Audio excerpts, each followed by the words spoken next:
Learning how to realize that you're not a bad co-parent because you don't respond to everything and respond to every attack and everything that comes your way. I tell people all the time, you don't have to attend every argument you're invited to. Mm-hmm. And I think sometimes that's a big part of co-parenting. They have kids together, they disagree about things, and they get divorced, and then they just are always angry when they don't agree with the person. And it's like, guys, I don't agree with my husband on things for our children in our intact marriage, and that is life. Like, you're not going to Mm-hmm. always agree. I tell Mm-hmm. this to clients all the time. You've got to focus on what you can control, and if what you're focusing on is, oh, the other person's difficult, they won't do this, they won't do that, you're really robbing yourself of the opportunity to make progress because you're not putting your energy towards productive things. My mom growing up would always tell me that holding on to resentment and anger is like drinking poison and expecting the other person to die. And Mm-hmm. that is a huge reality, I think, in divorce dynamics, that people hold on to so much frustration because they don't work through the trauma and the anger. And they're really the ones losing in the end. So I would encourage Right. everyone to just really do your inner work, whatever that looks like for you, because we get one life. Mm-hmm. If we're lucky, we get 90 to 100 years on this earth, maybe less lucky, you get 70 something. So do you really want to spend 10 of them angry?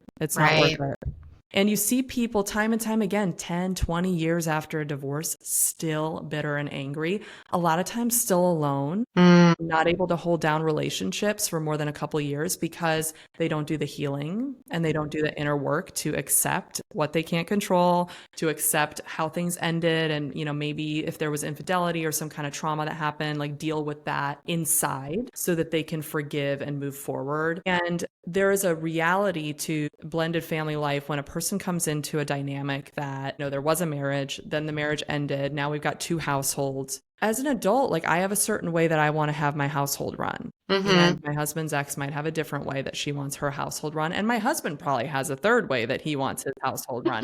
So now we got all these different people that are trying to have opinions on how the household should operate. And sometimes it gets confusing. Yeah, there's a lot of fear when it comes to divorce. I mean, I think I talk to my clients about this all the time. Like, you've got to get out of this headspace of assuming the worst. I get it. The relationship's ending. It's in a tough place. Likely at the end of the marriage, there was probably a fair amount of conflict, right? We're not in the best space with one another. But the more you're driving this process from like a fear-driven mindset of what are they going to try to take from me, you're probably going to make bad decisions, to be honest with you, Mm-hmm. because you're not looking at it rationally. But when you're a step parent, especially one that doesn't have children, and you're thrown into that overnight, suddenly you have these people looking at you who are trying to figure out who you are, why you're in their life, should they love you, should they listen to you, and you're kind of on pins and needles, like, oh my gosh, I don't want to make any mistakes, because Mm-hmm. if I make even one mistake, what if they don't love me anymore? And then now there goes my marriage, right?